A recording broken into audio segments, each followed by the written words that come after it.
यानी किरण प्रकाशिकी और तरंग प्रकाशिकी। तरंग प्रकाशिकी के अंदर व्यतिकरण, विवर्तन, ध्रुवण ये सब आते हैं जो हमारे सिलेबस में नहीं है, इनका अध्ययन हम नहीं करेंगे। तो जो रे ऑप्टिक्स है इसके अंदर परावर्तन, अपवर्तन, वर्ण विक्षेपण,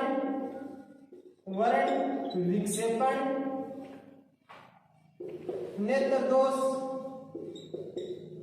नेत्र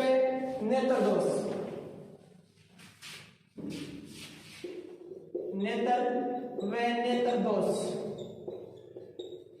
और परावर्तन में पूर्णांतरिक परावर्तन। यानी करीब ये 5 टॉपिक है। इन पर हम जो रे ऑप्टिक्स है, किरण प्रकाशिकी, इसका हम अध्ययन करेंगे जो हमारे सिलेबस में दी है। इन 5 पर हम विस्तृत अध्ययन करेंगे। तो सबसे पहले मैं परावर्तन जो पहला जो पार्ट है प्रकाशिकी का उसको लेकर आता हूं आपके सामने। जो प्रकाशिकी यानी लाइट का पहला टॉपिक है। तो देखिए, प्रकाश यानी ऑप्टिक्स है वो प्रकाश के बारे में ही बताती है और 2 पार्ट है इसके, रे ऑप्टिक्स और वेव ऑप्टिक्स। तो सबसे पहले हम बात करेंगे प्रकाश की यानी लाइट। प्रकाश क्या है? प्रकाश एक ऊर्जा है जो हमारी आंखों पर दृष्टि संवेदना उत्पन्न करती है।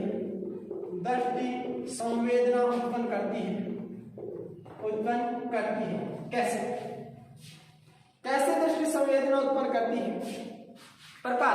जब प्रकाश किसी वस्तु पर गिरता है तो प्रकाश की किरणें उस वस्तु से परावर्तित होकर हमारी आंखों तक पहुंचती हैं, हमारी आई तक पहुंचती हैं और हमारी आंखों के अंदर जो रेटिना है यानी दृष्टि पटल है, अर्थात आंख का वह भाग जहां पे प्रतिबिंब बनता है उस पे वो गिरती है और उस वस्तु का प्रतिबिंब वहां पे बनता है और वो वस्तु में दिखाई देती है। तभी तो अंधेरे में रखी हुई वस्तु हमें दिखाई नहीं देती है, जबकि प्रकाश से रखी हुई वस्तु हमें दिखाई देती है, अर्थात प्रकाश का परावर्तन होता है। तो प्रकाश क्या है? प्रकाश एक ऊर्जा है जो क्या करती है? हमारी आंखों पर दृष्टि संवेदना उत्पन्न करती है। प्रकाश की चाल निर्वात में 1/√μ0 यानी 3 × 10⁸ मीटर प्रति सेकंड होती है। कितनी होती है? 3 × 10⁸ मीटर प्रति सेकंड निर्वात में। यहाँ पे निर्वात में प्रकाश की चाल पूछी होता है, जहां पे आपको पूछ ले कि ध्वनि की निर्वात में चाल कितनी होती है? निर्वात में चाल, तो याद रखना दोस्तों, ध्वनि की चाल होती है 0। कितनी होती है? 0। अर्थात ध्वनि संचरण के लिए माध्यम की आवश्यकता होती है। जहां माध्यम नहीं होता वहां पे ध्वनि का संचरण नहीं होता है, बल्कि निर्वात के अंदर प्रकाश की चाल कितनी होती है? 3 × 10⁸ मीटर प्रति सेकंड होती है। यानी हम कह सकते हैं कि माध्यम के अनुसार प्रकाश की चाल बदलती रहती है। संघन माध्यम में प्रकाश की चाल कम होती है और विरल माध्यम में प्रकाश की चाल अधिक होती है। अर्थात एक ऐसा माध्यम जहां पे माध्यम के कण एक दूसरे से दूर हों वो विरल माध्यम होता है, उसमें प्रकाश की चाल अधिक होती है। और एक ऐसा माध्यम जिसमें कण, उस माध्यम के कण एक दूसरे के पास हों वो संघन माध्यम होता है, उसमें प्रकाश की चाल कम होती है विरल की तुलना में।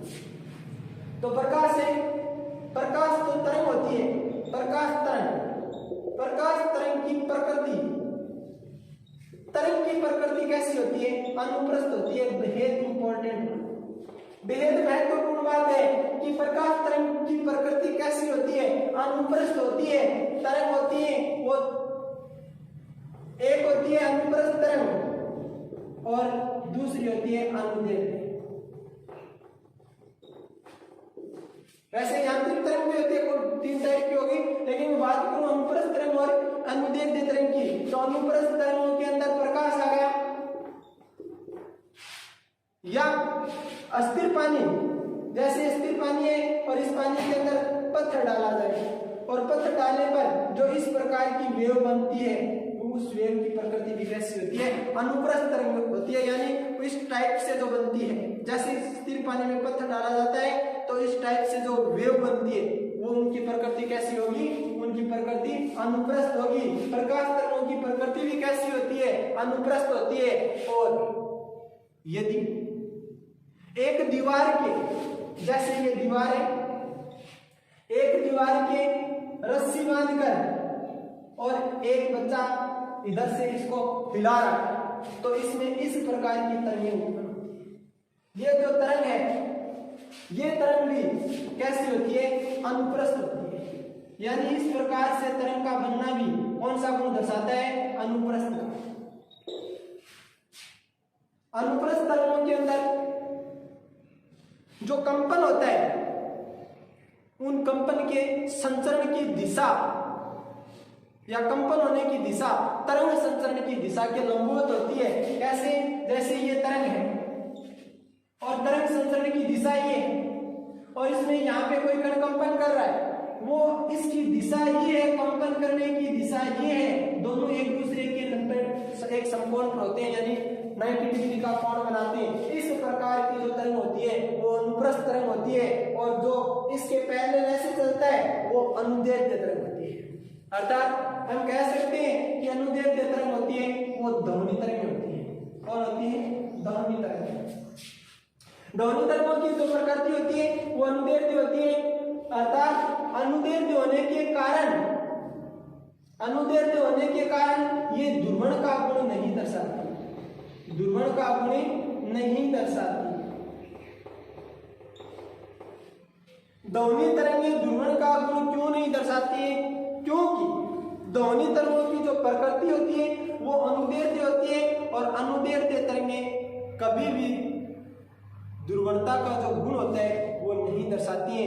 तो अनुप्रस्थ तरंगे ध्रुवणता का गुण दर्शाती है, अर्थात प्रकाश की जो तरंग है वो ध्रुवणता का गुण दर्शाती है। तो ये आपकी अनुप्रस्थ और अनुदैर्ध्य। तो सीधी सी बात है, अनुप्रस्थ का मतलब प्रकाश की जो तरंग है वो अनुप्रस्थ होती है। स्थिर पानी में पत्थर डालने पर जो तरंग उत्पन्न होती है वो अनुप्रस्थ होती है। किसी दीवार के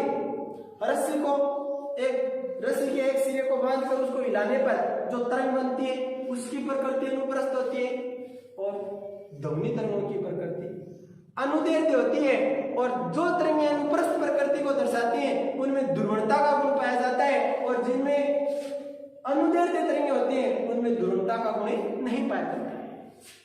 ये ध्रुवणता क्या है, ये लेंथ है, इससे हमें कोई मतलब नहीं है। हमें ये याद रखना है कि अनुदैर्ध्य तरंग कौन सी है, तो ध्वनि तरंगें अनुदैर्ध्य प्रकृति की तरंगें होती हैं। इनसे आगे लेकर चलो कि तरंगों की जो प्रकृति होती है वो द्वैत प्रकृति होती है। डी ब्रोगली के अनुसार प्रकाश तरंग द्वैत प्रकृति की होती है। द्वैत प्रकृति का मतलब कणीय और तरंग दोनों के रूप में होती है। तरंग के बारे में बताया था मैक्सवेल ने। प्रकाश की तरंग दैर्ध्य लैम्डा का मान होता है 4000 एंगस्ट्रॉम से 8000 एंगस्ट्रॉम के बीच। 8000 एंगस्ट्रॉम के बीच, यानी तरंग दैर्ध्य होती है वो तरंग की लंबाई होती है। क्या होती है? लंबाई। इसलिए इसका मात्रक क्या होता है? मीटर होता है। क्या होता है? मीटर। यानी एक एंगस्ट्रॉम बराबर 10 की पावर माइनस 10 मीटर। मीटर अगर रिप्रेजेंट करेंगे एंगस्ट्रॉम को कि 4000 एंगस्ट्रॉम, यानी हम ऐसे बोल सकते हैं 4000 × 10 की पावर माइनस 10 मीटर। आप देखो दोस्तों, इसके अंदर आप इसका क्लिक ले सकते हो। हम बात करते हैं सबसे पहले प्रकाश के परावर्तन की। कि प्रकाश का परावर्तन क्या है। प्रकाश का परावर्तन,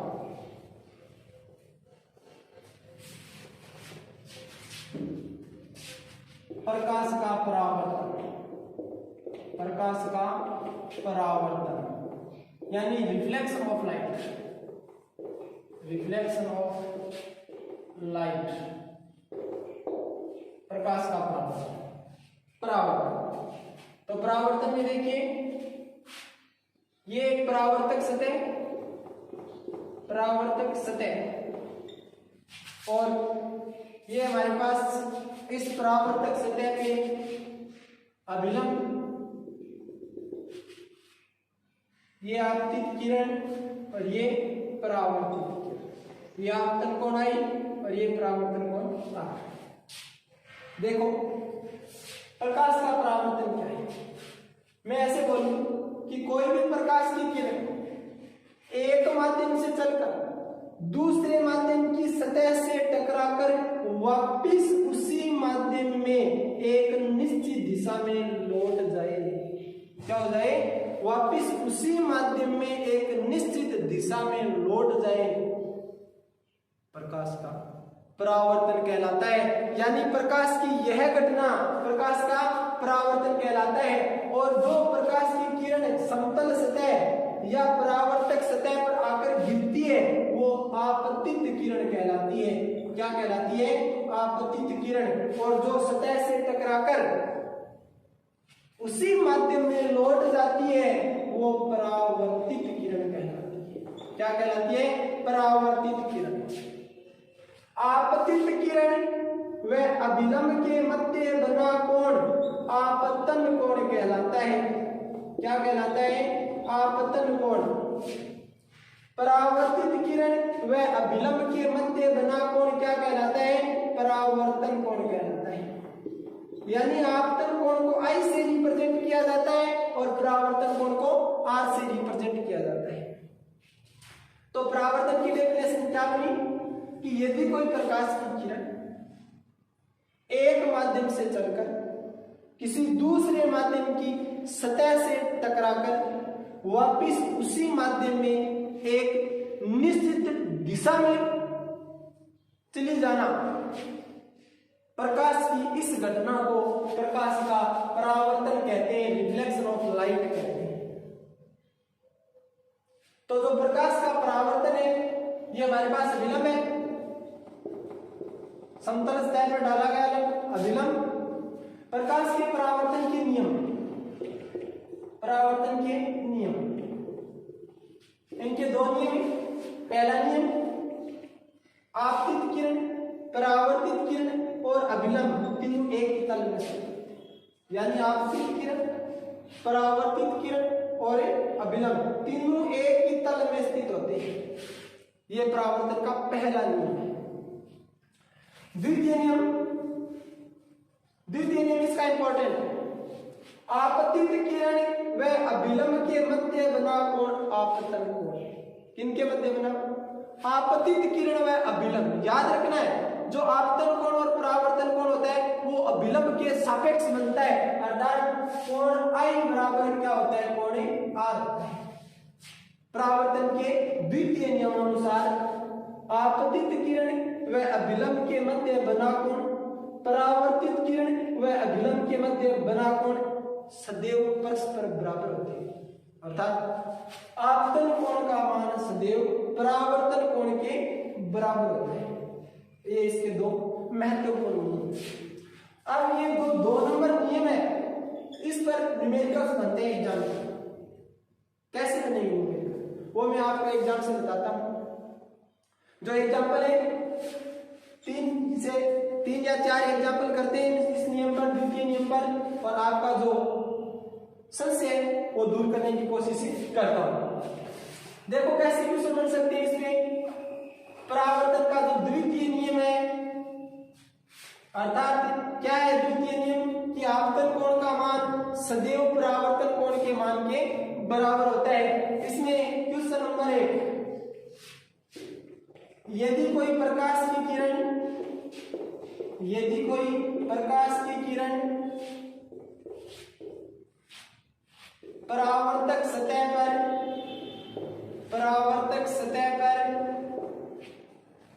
40 डिग्री का कोण बनाते हुए आपतित होती है तो परावर्तन कोण का मान बताइए।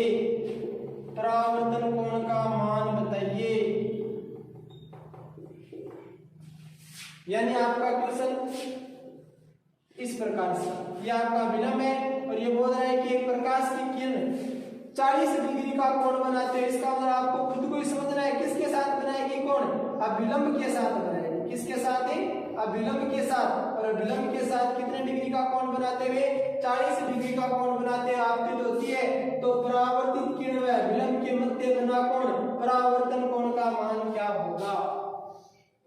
तो हम जानते हैं कि परावर्तन का जो द्वितीय नियम है, परावर्तन के द्वितीय नियम से कि कोण आई सदैव किसके बराबर होता है, कोण आर के, यानी कोण आर का मान क्या हो जाएगा, 40 डिग्री हो जाएगा।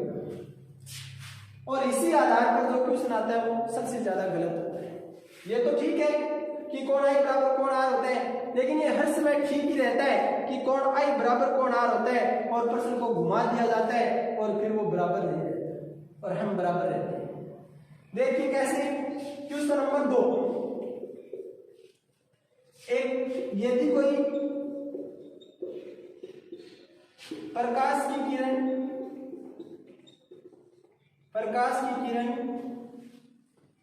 परावर्तक सतह के साथ 30 डिग्री का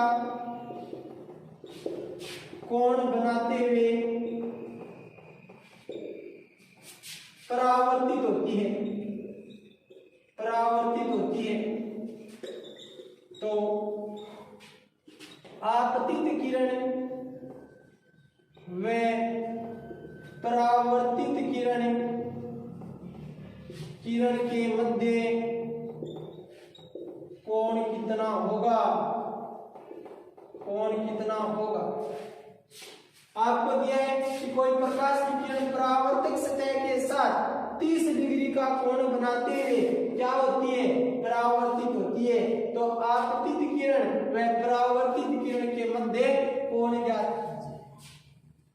यानी ये आपके पास दर्पण है, परावर्तन के लिए समतल सतह यानी परावर्तक सतह और प्रश्नानुसार कोई प्रकाश की किरण आती है, समतल सतह से टकराती है और वापस उसी माध्यम में चली जाती है, यह प्रकाश का परावर्तन। अब देखिए प्रश्न क्या कहता है, परावर्तक सतह के साथ 30 डिग्री का कोण बनाते हुए परावर्तित होती है। प्रकाश की किरण किसके साथ, परावर्तक सतह के साथ कितने डिग्री का कोण बनाते हुए, 30 डिग्री का कोण बनाते हुए परावर्तित होती है। यानी आपको इस कोण का मान दिया है 30 डिग्री। ये परावर्तक सतह और ये परावर्तित किरण और ये आपतित किरण और ये आपका आपतन कोण और ये परावर्तन और ये अभिलंब। देखो ये जो कोण होता है ये टोटल 90 डिग्री का होता है। कितना होता है, 90 डिग्री का। 90 डिग्री का होता है तो ये अगर 90 डिग्री का है तो ये 30 डिग्री का, तो कोण आर कितना बच गया, 60 डिग्री। कोण आर अगर 60 डिग्री का है तो कोण आई कितना है, ये भी 60 डिग्री। अर्थात हम ये कह सकते हैं कि कोण आई बराबर होता है कोण आर, यानी कितने डिग्री का हो गया, 60। प्रश्न ये पूछ रहा है कि आपतित किरण व परावर्तित किरण के मध्य कोण कितना होगा। तो ये 60 डिग्री, ये 60 डिग्री, टोटल आ जाएगा कोण आई प्लस कोण आर, 60 प्लस 60 यानी 120 डिग्री। क्या होगा, 120 डिग्री। ये चीज ध्यान रखनी है आपको।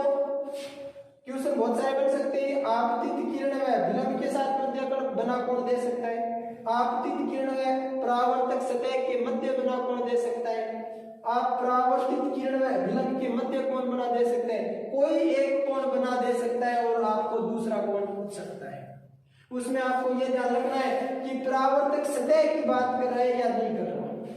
परावर्तक सतह या समतल सतह की बात करता है तब आपको नीचे वाला कोण देना है। अगर सतह की बात नहीं कर रहा और अभिलंब का भी जिक्र नहीं कर रहा है तब आपको ये खुद ही तय करना है कि जो कोण बन रहा है वो आपतन कोण या परावर्तन कोण है, यानी वो सदैव अभिलंब के साथ ही बन रहा है। तो ये हो गया टोटल कोण 120 डिग्री। इसी में ये दो प्रश्न है, ये आरपीएससी कलर ग्रेड सेकंड 2013 में पूछा गया 120 डिग्री वाला। वहां पे ये मान चेंज था 22 डिग्री दिया, टोटल मान 44 डिग्री।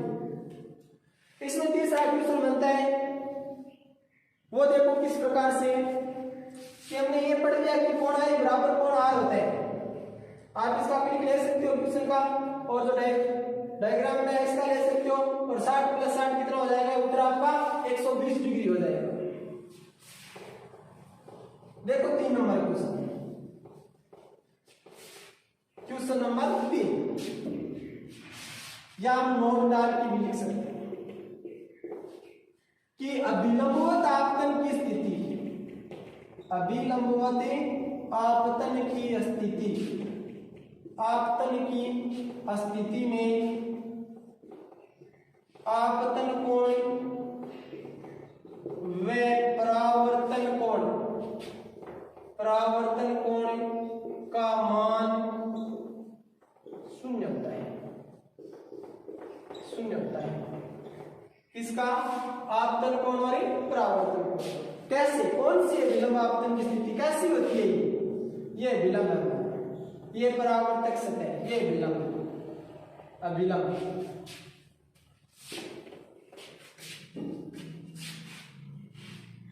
ये विलंब है n, कोई संकेत दे देता हूं n, अभिलंब। हम जानते हैं कि जो आपतन कोण बनता है, परावर्तन कोण बनता है, वो बराबर होते हैं सदैव किसके साथ बनते हैं? सदैव अभिलंब के साथ बनते हैं। यानी अगर ये 30 डिग्री है तो ये 20 डिग्री है, ये 10 डिग्री है, इसके ऊपर आएगा तो कितना हो जाएगा? 0 डिग्री। ये 30 डिग्री है तो ये भी 30, ये 20, फिर ये 10, फिर ये क्या? 0 डिग्री। अर्थात यदि अभिलंबवत आपतित होती है, अभिलंबवत आपतित होती है तो जिस रास्ते से आकर आपतित हुई थी वापस उसी पथ पर चली जाती है। यानी आपतन कोण का मान 0 डिग्री है तो परावर्तन कोण का मान भी क्या है? 0 डिग्री। क्योंकि आपतन कोण बनता है विलंब के साथ, ऊपर आई तो 0 डिग्री, परावर्तन कोण भी विलंब के साथ वापस उसी पथ से चली गई तो 0 डिग्री। यानी कोण आई किसके बराबर होता है? कोण आर के बराबर होता है, तो क्या हो जाएगा? 0 डिग्री। ये हो गई अभिलंबवत आपतन की स्थिति। यानी अभिलंबवत आपतन की स्थिति आपको कहीं पर दी हो तो आपतन कोण और परावर्तन कोण का मान शून्य होता है। अब देखो एक तीसरा कोण, इसमें विचलन कोण का भी जिक्र किया जाता है। विचलन कोण क्या होता है? आपको इस प्रकार से क्वेश्चन दे दें, इसमें मैं जोड़ देता हूं आगे कि आपतन कोण और परावर्तन कोण का मान शून्य तथा विचलन कोण का मान, विचलन कोण का मान 180 डिग्री होता है, 180 डिग्री। अब क्वेश्चन देखिए आप, एक प्रकाश की किरण, एक प्रकाश की किरण अभिलंब के साथ, अभिलंब के साथ 40 डिग्री का कोण बनाते हुए, कोण बनाते हुए परावर्तित होती है, परावर्तित होती है तो विचलन कोण का मान कितना होगा? विचलन कोण का मान कितना होगा? ये विचलन कोण क्या है? पर्सन की लैंग्वेज के हिसाब से डायग्राम बनाते हैं। पर्सन बोल रहा है कि एक प्रकाश की किरण अभिलंब के साथ 40 डिग्री का कोण बनाते हुए परावर्तित होती है, इसका मतलब आपतन कोण का मान भी कितना है? 40 डिग्री। और ये परावर्तन कोण आई बराबर 40 डिग्री, कोण आर बराबर 40 डिग्री। ये अभिलंब है, अभिलंब। क्या हो रहा है? प्रकाश की जो किरण है वो अभिलंब के साथ कितने डिग्री का कोण बनाते हैं? 40 डिग्री का कोण बनाते हुए परावर्तित हो रही है। ये परावर्तित किरण और ये आपतित किरण। हमें पूछ रहे हैं कि विचलन कोण का मान कितना होगा, विचलन कोण या डेल्टा का मान कितना होगा। तो ध्यान रखना है दोस्तों, ये प्रकाश की किरण यहां से आकर इस सतह पर गिरती है, प्रकाश यहां से इनका परावर्तन नहीं होता, टकराकर वापस उसी माध्यम में नहीं जाती, तो क्या होता, ये सीधी ऐसे गुजर जाती। कैसे? सीधी गुजर जाती। इसका मतलब ये इधर जा रही थी और रास्ते में किसी प्रकार की बाधा उत्पन्न हुई और वो इधर चली गई। इसका मतलब वो बाधा कितने डिग्री का कोण बना रही है, आपको कितनी दूर फेंक रही है, यानी आपको कितनी दूर आपका रिपल्सन कर रही है, वो कोण कितना है, वो कोण विचलन कोण कहलाता है। यानी मैं ऐसे बोल सकता हूं कि यहां से यहां तक का कोण क्या होगा, विचलन कोण। विचलन कोण, विचलन कोण है, ये मूल दिशा है। क्या है? प्रकाश की किरण की मूल दिशा। अपवर्तन में और पढ़ेंगे इसको। ये प्रकाश की किरण की मूल दिशा है और ये परावर्तित किरण है। विचलन कोण सदैव प्रकाश की जो किरण होती है, परावर्तित किरण और प्रकाश की किरण की जो मूल दिशा होती है, उनके मध्य देखा जाता है, कभी भी आपतित किरण के साथ नहीं देखा। क्योंकि जब परावर्तित हो रही है, इसका मतलब जो आपतित तो अपने मार्ग पर आ ही रही थी, लेकिन रास्ते में कहीं बाधा उत्पन्न हुई और वो अपना रास्ता भटक गई और इस साइड में चली गई, तो वो रास्ता कितने डिग्री के कोण पर भटकी है, वही क्या कहलाता है, विचलन कोण कहलाता है। तो विचलन कोण डेल्टा का मान कितना होगा, ये कोण 40 डिग्री है, हम जानते हैं ये टोटल 90 डिग्री का होता है, तो ये 90 डिग्री है। इनको आगे बढ़ाएं, ये विलंब है तो ये भी विलंब है, ये भी नीचे इस के साथ 90 डिग्री का कोण बना रहा है, तो ये कोण 40 डिग्री का है, तो ये क्या हो जाएगा, 40 डिग्री शीर्षाभिमुख कोण। ये 40 है तो ये फिर कितना बचेगा, ये कोण 50 डिग्री, और हमें तो यहां से यहां तक का देखना है। ये 40 डिग्री है तो ये कोण कितना है, फिर ये 50 डिग्री, क्योंकि ये 40 है, यानी अभिलंब और परावर्तित किरण के मध्य का कोण 40 डिग्री है, तो परावर्तित किरण और समतल सतह के मध्य कितना कोण होगा, 50 डिग्री का कोण होगा, और ये शीर्षाभिमुख कोण से ये 40 डिग्री है। तो परावर्तित मूल दिशा की किरण और परावर्तक सतह के बीच का कोण 50 डिग्री हो, यानी टोटल यहां से यहां तक का कोण कितना हो जाएगा, 50 प्लस 50, यानी डेल्टा का मान 50 डिग्री प्लस 50 डिग्री बराबर 100 डिग्री आ जाएगा। विचलन कोण का मान कितना आएगा, 100 डिग्री। और एग्जाम में आपको पहले ही दे देगा पहला ही ऑप्शन कि कोण का मान 40 डिग्री। आपने पढ़ा है कि कोण आई बराबर होता है कोण आर, परावर्तन, ये नाम देखा पेपर के अंदर, बस